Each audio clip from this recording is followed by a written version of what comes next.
Morning student, আবারও এক নতুন টপিক নিয়ে হাজির আমি তোমাদের প্রিয় দীপক স্যার। আজকে আমাদের আলোচ্য বিষয় হচ্ছে তড়িৎ দ্বিমেরু, ইলেকট্রিক ডাইপোল। তো ইলেকট্রিক ডাইপোল জিনিসটা কি সেটা যদি আমরা দেখতে চাই তাহলে কি নামটার মধ্যেই অ্যান্সারটা লুকিয়ে রয়েছে। ফার্স্ট দেখো এটাকে কি বলা হচ্ছে, তড়িৎ, তারপরে দ্বিমেরু। তাহলে বুঝতে পারছি তড়িৎ মানে এখানে আধানের কথা বলা হয়েছে, আর দ্বিমেরু মানে কি দুটি মেরু। এখানে কি হয়েছে প্রথমের ডেফিনেশনটা আমরা দেখে নিই। না, ডেফিনেশনটাতে বলা হয়েছে কি, ডেফিনেশনটাতে বলা হচ্ছে দুটি সমান ও বিপরীত প্রকৃতির আধান পরস্পর থেকে ক্ষুদ্র দূরত্বে অবস্থান করে যে সংস্থা গঠন করে তাকে বলা হয় তড়িৎ দ্বিমেরু। তাহলে এখানে কি হয়েছে দেখো, একটা মাইনাস কিউ আধান আর একটা প্লাস কিউ আধান। তাহলে এটার পরিমাণও কিউ, এটার পরিমাণও কিউ, দুটো সমান, কিন্তু কি এটা মাইনাস এটা প্লাস। তাহলে দুটো সমান এবং বিপরীত, তারা দেখো একটা সার্টেন ডিস্টেন্স যেটা হচ্ছে কত 2L, এই 2L ডিস্টেন্সটা এখানে রয়েছে। এখন মনে হতেই পারে স্যার মাঝখানে ডিস্টেন্সটা ডি আর বা এল দিয়ে হতো, 2L কেন হতো? সেটাই পরবর্তীকালে যখন দেখবে বিভিন্ন গাণিতিক সমস্যা করবে প্রবলেমগুলো, তখন দেখবে এই যে পয়েন্টে ক্যালকুলেট করতে বলছে সেটা সর্বদা তড়িৎ দ্বিমেরুর মাঝখানের বিন্দু থেকে দূরত্বটা দেওয়া থাকে। ফলে কি হবে, এখন 2L ধরলে এই দিকের অংশটা এল, এই দিকের অংশটা এল, ফলে অঙ্কটা বা যে প্রবলেমটা অনেক সহজ হয়ে যাবে। কিন্তু যদি আমি টোটালটাকে এল ধরি তখন এটা L/2 হবে, তখন এটা L/2 হবে, তখন আমাদের কিন্তু প্রবলেমটা করতে একটু সমস্যা হবে, যার কারণে আমরা মাঝখানের ডিস্টেন্সটা অলওয়েজ 2L ধরে নিই। তাহলে দুটো এখানে সমান এবং বিপরীত আধান রয়েছে, একটা মাইনাস কিউ একটা প্লাস কিউ, তাদের মাঝখানে 2L ডিস্টেন্স রয়েছে। তাহলে টোটাল এই যে সিস্টেমটা হলো সেই সিস্টেমটাকেই আমরা বলবো কি না তড়িৎ দ্বিমেরু। আশা করি এটা বোঝা গেছে। দ্বি মানে দুটি মেরু, যেখানে এক প্রান্তে থাকছে মাইনাস কিউ, এক প্রান্তে হচ্ছে প্লাস কিউ, দুটো সমান এবং বিপরীত, মাঝখানে 2L ডিস্টেন্স রয়েছে। এই টোটাল সিস্টেমটাকেই বলছি আমরা তড়িৎ দ্বিমেরু। এখন আমরা এর পরের টপিকে যাব, যেটা হচ্ছে তড়িৎ দ্বিমেরু ভ্রামক।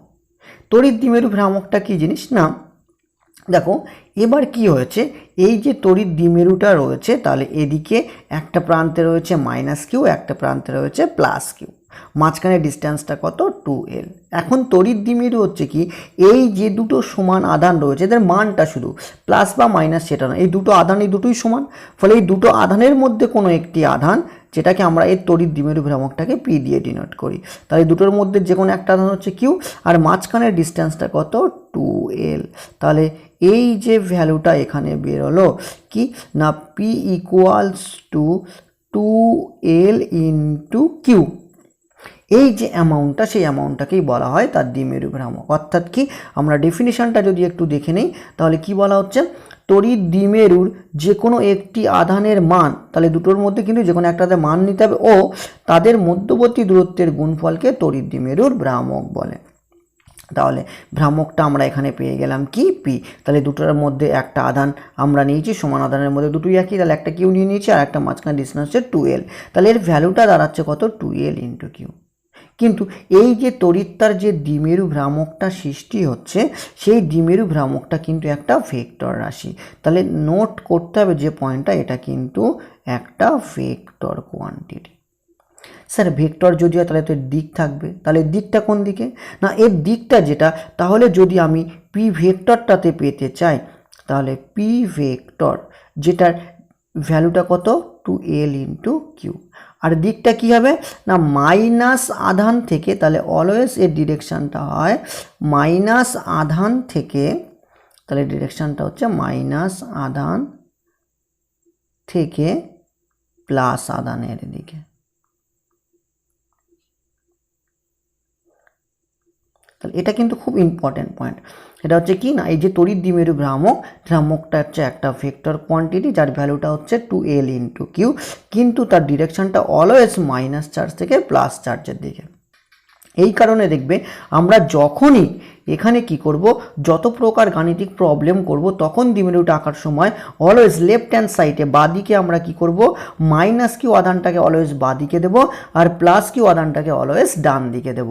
তার কারণটাই এটাই, কারণ কি এই যে দ্বিমেরু ভ্রামকের ডিরেকশনটা হবে সেটাই মাইনাস চার্জ থেকে পজিটিভ চার্জের দিকে, তাহলে মাইনাস আধানের থেকে পজিটিভ আধানের দিকেই হচ্ছে তার ডিরেকশনটা। তাহলে এখান থেকে আমরা তড়িৎ দ্বিমেরুর মান এবং কি পেয়ে গেলাম, তার ডিরেকশনটা কোন দিকে হবে। এবার কিছু কিছু জিনিস হতেই পারে, স্যার এর মাত্রা বা এককটা, তাহলে এর যদি ফার্স্ট আমরা একক দেখে নিই তাহলে এককটা কি হবে না, দেখো ডিস্টেন্সে প্রথমে আদানের কি হয় কুলম, ইন্টু ডিস্টেন্সের কি হয় মিটার, তাহলে এটা হয়ে যাবে কুলম ইন্টু মিটার। আর টুটা তো জাস্ট একটা নাম্বার এখানে, তাহলে এল এর এখান থেকে মিটার হয়ে গেল আর এটা আদানটার কি হয়ে গেল কুলম। এখন যদি এটার আমরা মাত্রা বার করতে চাই, স্যার মাত্রা কি হবে, তাহলে একদম পয়েন্ট টু পয়েন্ট, এখানে কোনো জিনিস ফিজিক্সের এটাই হচ্ছে মজার, একদম টু দ্য পয়েন্ট, কোনো মুখস্থ করার কিছু নেই, প্রত্যেকটা লজিক্যালি।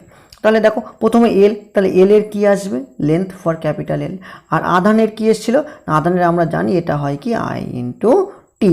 তাহলে এখান থেকে আমরা যদি এটাকে একটু সাজিয়ে লিখি ফরম্যাটে, তাহলে এটা কি হয়ে যাবে, যেহেতু এখানে এম নেই তাহলে এম টু দি পাওয়ার 0, এল রয়েছে একটাই, টিও একটাই, আইও একটাই, তাহলে এখান থেকে আমরা এই জিনিসটা পেয়ে গেলাম কি তড়িৎ দ্বিমেরু ভ্রামকের মাত্রা। আমরা চলে যাবো এর পরের টপিকে। এইবার দেখো এই তড়িৎ দ্বিমেরুটাকে কোনো একটা সুষম তড়িৎ ক্ষেত্র যেটার ভ্যালু হচ্ছে ই তার মধ্যে রাখা হয়েছে। এখন এই যে তড়িৎ দ্বিমেরুটা সেটা ওই যে ইলেকট্রিক ফিল্ডটার সঙ্গে থিটা অ্যাঙ্গেলে রয়েছে। এখন এবারে আমাদের ওই তড়িৎ ক্ষেত্র প্রাবল্যের একটা কনসেপ্ট নিতে হবে। তাহলে ই এর ভ্যালুটা যেটা কি ছিল না, ইটা বারবার মনে করে দেখবে, আগের ক্লাসে যদি দেখে না থাকো ডিসক্রিপশানে লিঙ্কসটা দিয়ে রেখেছি, ওখান থেকে ইলেকট্রিক ফিল্ড ইন্টেন্সিটির ক্লাসটা দেখে নিও। এখানে একটা যদি +1 কুলম চার্জটাকে রাখা হয় তাহলে তার উপরে যে পরিমাণ বল প্রযুক্ত করে সেটাই হয়ে যায় ই। এখন যদি আমি কিউ পরিমাণ চার্জ রাখি তাহলে তার উপরে প্রযুক্ত বল কত হবে, কিউ ইন্টু ই।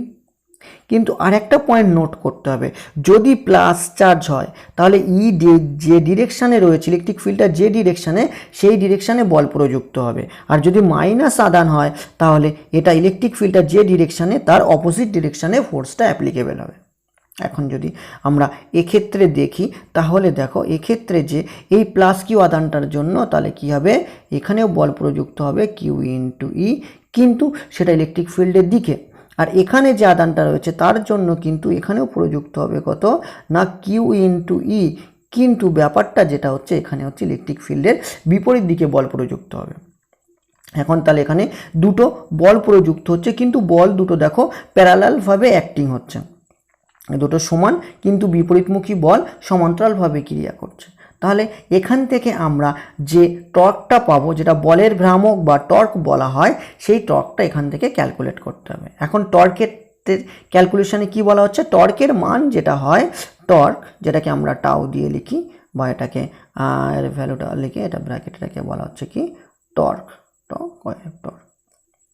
এখন এটা বলছে যে দুটো বল এখানে প্রযুক্ত হচ্ছে সেই বল, তাহলে কি প্রযুক্ত বল, তাহলে এটার ভ্যালু কি হবে প্রযুক্ত বল, মানে যে দুটো বল হচ্ছে তার মধ্যে যে কোনো একটা বল, ঠিক আছে, ইনটু তাদের মাঝখানের লম্ব দূরত্ব। এইটা ভালো করে মাথায় রাখতে হবে, এখানে কিন্তু লম্ব দূরত্ব। তাহলে আমার এখানে দুটো বল প্রযুক্ত হচ্ছে, এখানেও কিউ ই পরিমাণ বল ফোর্স অ্যাপ্লিকেবল হচ্ছে কিউ ই, এখানেও কিন্তু কিউ ই, তাহলে দুটোর মধ্যে যে কোনো একটা নিয়ে নেব। তাহলে এখান থেকে আমরা টর্ক ইকুয়ালস টু তাহলে কি পেয়ে যাচ্ছি না, এখান থেকে কিউ ইন্টু ই ইন্টু মাঝখানের ডিস্টেন্সটা দরকার, তো মাঝখানের ডিস্টেন্সটা কিন্তু এখানে বারবার বলা হয়েছে লম্ব দূরত্ব। তার মানে কি এখানে তাহলে একটা অ্যাপ্লিকেবল হচ্ছে এইভাবে আর একটা অ্যাপ্লিকেবল হচ্ছে এইভাবে, তাহলে এই যে ডিস্টেন্সটা সেটাই হয়ে যাচ্ছে আমাদের লম্ব দূরত্ব। এখন সেটা ক্যালকুলেশন করার জন্য দেখো আমরা কি করব না, এইটার যে টোটাল ডিস্টেন্সটা কত 2L তড়িৎ দ্বিমেরু ভ্রামকের যেটা, তাহলে এটাকে আমি একটু কালারটা চেঞ্জ করে নিই তাহলে সুবিধা হবে। তাহলে এই যে ডিস্টেন্সটা সেটা হচ্ছে কত 2L। এখন দেখো এই অ্যাঙ্গেলটা যদি থিটা হয় তাহলে অবভিয়াসলি এই অ্যাঙ্গেলটাও থিটা হবে, একান্তর কোণ, তাহলে এটা থিটা নিয়ে নিলাম।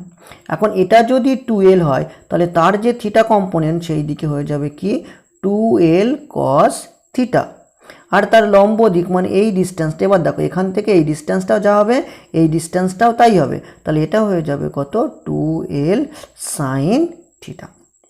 তাহলে ডিস্টেন্সটা এখানে লম্ব ডিস্টেন্সটা কত হচ্ছে, লম্ব ডিস্টেন্সটা এখান থেকে এটা 2L sin থিটা, সেই ভ্যালুটাকে এখানে পুট করে দেব। তাহলে এখানে ভ্যালুটা হয়ে গেল কত 2L sin থিটা। তাহলে দেখো এখান থেকে এটা থাকলো 2L কিউ হয়ে গেল আর পড়ে থাকলো sin থিটা। এখন দেখো একটু আগেই আমরা দেখলাম এই 2L কিউটাকে কি লেখা যায়, পি লেখা যায়, তাহলে হয়ে গেল ই পি সাইন থিটা। তাহলে এখান থেকে আমরা কি করলাম না টর্কের ভ্যালুটা কিন্তু পেয়ে গেলাম এখান থেকে। তাহলে টর্কের ভ্যালুটা আমাদের কাছে এখানে কি দাঁড়িয়েছে না টর্কের ভ্যালুটা এখান থেকে যেটা দাঁড়ালো torque equals to EP sine theta. এখন দেখো এই যে টর্কটা ভালো করে মাথায় রাখতে হবে। এখন দেখো আমাদের দুই রকমের গতি দেখতে পাওয়া যায়, একটা হচ্ছে দেখবে কি রৈখিক গতি স্ট্রেট লাইন বরাবর, আর একটা হচ্ছে ঘূর্ণন গতি। এখন যখন এই কোনো বৃত্তাকার পথে ঘুরতে থাকে, এখন রৈখিক ক্ষেত্রে যেটা বল তার একটা সমতুল্য রাশি যখন হচ্ছে অ্যাঙ্গুলার হচ্ছে বা কৌণিক গতির ক্ষেত্রে এই টর্কটা যা, আর আমাদের রৈখিকের ক্ষেত্রে বলটা সেম জিনিস। তাহলে এই টর্কটাও কিন্তু এক প্রকার হচ্ছে বল, এবং এটা হচ্ছে কি একটা ভেক্টর। তাহলে এই যে টর্ক এটাও মনে রাখতে হবে, টর্কটাও হচ্ছে কিন্তু একটা ভেক্টর। তাহলে ভেক্টর হলে তার দিক আছে। এবার আর একটা জিনিস দেখো, এখানে এই যে ইটা পেয়েছি সেই ইটাও কিন্তু একটা ভেক্টর কোয়ান্টিটি, পিটাও কিন্তু একটা ভেক্টর কোয়ান্টিটি, কারণ ইটা তড়িৎ ক্ষেত্র প্রাবল্য, সেটা কি একক ধনাত্মক আধানের উপরে প্রযুক্ত বল, তাহলে বল মানে এটাও ভেক্টর। আবার পিটা একটু আগেই দেখলাম দ্বিমেরু ভ্রামক, সেটাও ভেক্টর। এখন দুটো ভেক্টরে গুণ করে সাইন থিটা এসেছে, তার মানে আমরা এটা লিখতে পারি টর্ক এটা ভেক্টর ইকুয়ালস টু কি না E vector cross P vector, কারণ জানি আমরা সাইন থিটা তখনই আসে যখন দুটোর মধ্যে ক্রস প্রোডাক্ট হয়। আর একটা জিনিস জানি, এই ক্রস প্রোডাক্টেরই আর একটা নাম হচ্ছে কি ভেক্টর প্রোডাক্ট, কারণ কি এই ক্রস গুণ করলে যে গুণফলটা আসে সেটা একটা নিজেই ভেক্টর রাশি হয়।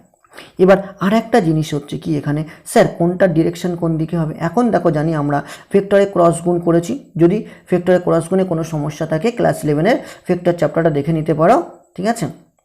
এবার দেখো এখান থেকে আমরা কি করব না এখান থেকে যারা ডিরেকশনটা দেখতে চাই, এখন দেখো যদি এই ডিরেকশন বরাবর পি ভেক্টরের ডিরেকশন হয়, আর এই দিক বরাবর যদি আমার ই ভেক্টরের ডিরেকশনটা হয়, তাহলে এরা যে সারফেসে আছে সেই সারফেসের পারপেন্ডিকুলার যেটা সেটা হবে কিন্তু টর্কের ডিরেকশনটা। এই টর্কটা তাহলে পি এর সঙ্গেও থাকবে 90 ডিগ্রি অ্যাঙ্গেলে এবং ই এর সঙ্গে হচ্ছে 90 ডিগ্রি অ্যাঙ্গেলে। তাহলে এই যে টর্ক ভেক্টরটা এই ই এবং পি যে সারফেসে যে তলে আছে তার লম্ব দিকেই কিন্তু এই টর্কটার ডিরেকশন। তাহলে এটাও কমপ্লিটভাবে বোঝা গেল আশা করি। এর পরের টপিকে আমরা যাব হচ্ছে একটা ইলেকট্রিক ফিল্ডের মধ্যে একটা তড়িৎ দ্বিমেরু রাখা আছে। এখন এই ইলেকট্রিক ফিল্ডটা দেখো যদি আমরা দেখি তাহলে এদিকে রয়েছে কি মাইনাস কিউ, এদিকে রয়েছে কি প্লাস কিউ, তাহলে এই ডিরেকশন বরাবর একটা কিউ ইন্টু ই পরিমাণ ফোর্স অ্যাপ্লিকেবল হবে, আর এর ক্ষেত্রে এই দিক বরাবর একটা কিউ ইন্টু ই পরিমাণ ফোর্স অ্যাপ্লিকেবল হবে। হলে এটা তো দাঁড়িয়ে থাকবে না, এটা তাহলে কি করবে ঘুরবে, ঘুরে কি থাকবে ইলেকট্রিক ফিল্ডটা চাইবে কি এই যে দ্বিমেরু ভ্রামকটা রয়েছে সেই দ্বিমেরু ভ্রামকটাকে তার দিক বরাবর ঘুরিয়ে নিতে। এখন তার দিক বরাবর ঘুরিয়ে নিতে, এখন সেটা নিতে গেলে কিছু পরিমাণে কৃতকার্য করতে হবে। এখন যে কৃতকার্যটা করতে হবে সেটাই তার মধ্যে স্থিতি হিসাবে শক্তি হিসাবে সঞ্চিত থাকবে। যেমন কি দেখো ধরো কোনো একটা মোবাইল এখানে ছিল টেবিলের উপরে, তুমি সেখান থেকে এই হাইটে তুললে, তাহলে একটা জিনিস দেখো এর উপরে কি না পৃথিবী এমজি পরিমাণ বল প্রয়োগ করছিল, তুমি তার বিরুদ্ধে এইচ পরিমাণ তাকে হাইটে তুললে, তাহলে এখানে কৃতকার্য ওয়ার্ক ডানটা কত হচ্ছে, তাহলে এখানে যদি ওয়ার্ক ডানটা আমি দেখি তাহলে এখানে work done W equal to বল, তাহলে বলটা কত এম ইন্টু জি, আর সরণ কতটা হয়েছে এইচ, তাহলে এম জি এইচ এখানে কৃতকার্য। আবার জানি কি স্থিতি শক্তির ফর্মুলাটা হচ্ছে এম জি এইচ, তাহলে কি দেখলাম কার্যটা তার মধ্যে স্থিতি শক্তি হিসেবে সঞ্চিত হয়। এবার দেখো তুমি যে ফোনটাকে উপরে তুলেছিলে এখানে যদি নিচে কোনো একটা কিছু রেখে কোনো একটা অবজেক্ট আমি এখানে রাখলাম, রেখে তার উপরে যদি ফোনটাকে ফেলো সেটাকে দেখো এটাকে ভেঙে দিতে পারবে বা ব্রেক রাখলে তাকে পুঁতে দিতে পারবে। তাহলে এই যে কার্য করার অ্যাবিলিটি আসছে কেন, কারণ তাকে এই হাইটে তোলার জন্য তার মধ্যে কিছু পরিমাণ স্থিতিশক্তি সঞ্চিত হয়েছে, সেই শক্তির কারণেই সেই কার্যটা করতে পারছে। তাহলে এক্ষেত্রে আমরা দেখি তাহলে এটাকে ঘোরাবার জন্য যে পরিমাণে কৃতকার্য করতে হবে সেই কৃতকার্যের পরিমাণও যা, আর তার মধ্যে শক্তি সঞ্চিত শক্তির পরিমাণ স্থিতিশক্তির পরিমাণটাও সেটাই তাই হবে।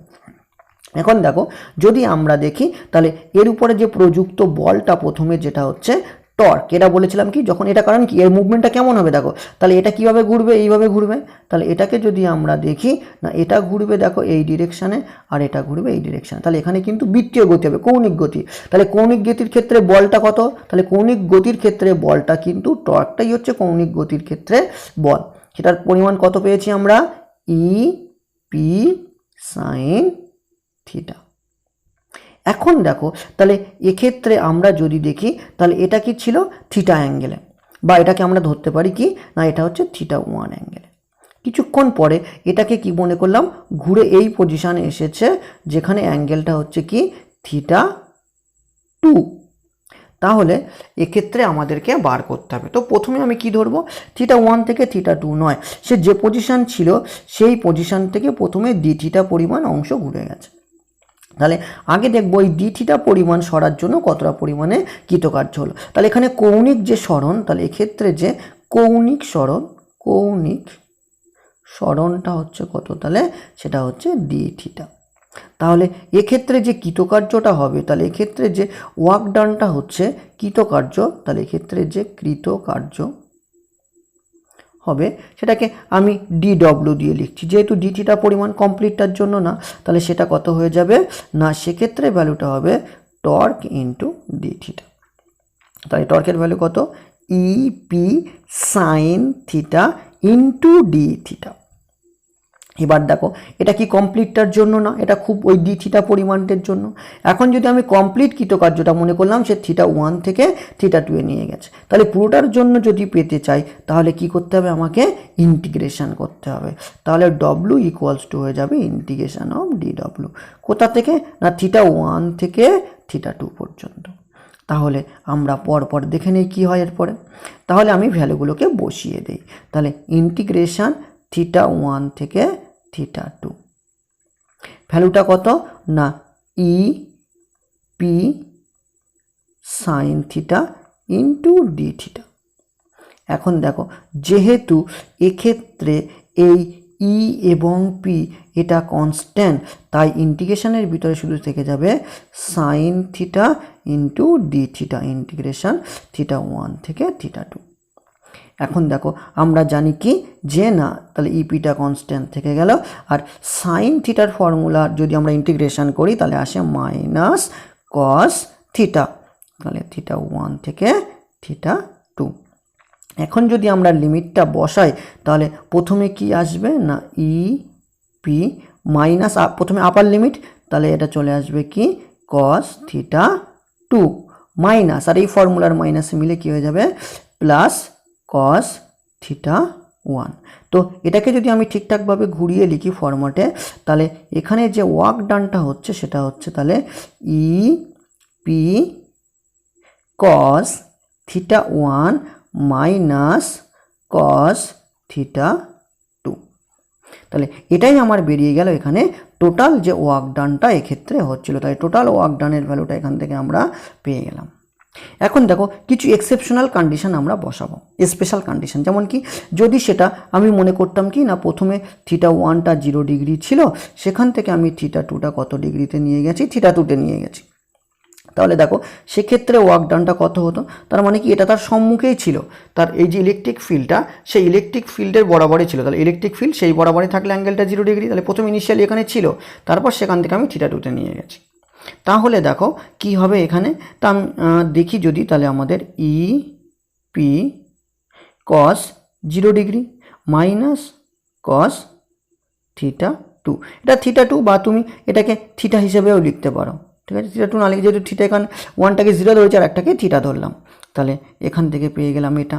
এখন দেখো যদি দেখি তাহলে কি আসবে, এটা EP এখন cos 0 ডিগ্রির মান কত 1 মাইনাস cos থিটা, তাহলে এটা যদি সে 0 ডিগ্রি বা তার প্যারালালভাবে থেকে সেখান থেকে যদি থিটা অ্যাঙ্গেল এটাকে ঘোরানো হয় তখন যে কৃতকার্য হবে বা তার মধ্যে স্থিতি শক্তি হবে সেটা হচ্ছে এটা। এবার আরেকটা কন্ডিশন, যদি সেটা কি না প্রথমে θ1টাকে ধরলাম 90 ডিগ্রি, ইলেকট্রিক ফিল্ডের সঙ্গে লম্বভাবে ছিল, সেখান থেকে থিটা অ্যাঙ্গেলে ঘোরানো হয়েছে, তাহলে এক্ষেত্রে ওয়ার্ক ডানটা কত আসবে, তাহলে আসবে EP, তাহলে cos থিটাটাই এখানে কত cos θ1টাই হচ্ছে cos 90 degree minus cos theta. এখন দেখো জানি আমরা cos 90 ডিগ্রির মান কত না, cos 90 ডিগ্রির মান হচ্ছে 0, তাহলে সেখান থেকে চলে আসছে মাইনাস EP cos থিটা। তাহলে যদি আমি 90 ডিগ্রি থেকে সেটাকে ঘোরাই থিটা অ্যাঙ্গেলে তখন কৃতকার্য বা তার মধ্যে স্থির শক্তি হবে মাইনাস EP cos থিটা, আর যদি 0 ডিগ্রি থেকে ঘোরাই তাহলে সেটা কত হয়ে যাবে EP 1 মাইনাস cos থিটা, আর জেনারেল ফর্মুলা হচ্ছে EP cos θ1 মাইনাস cos θ2। আশা করি বোঝা গেছে। Thank you for watching.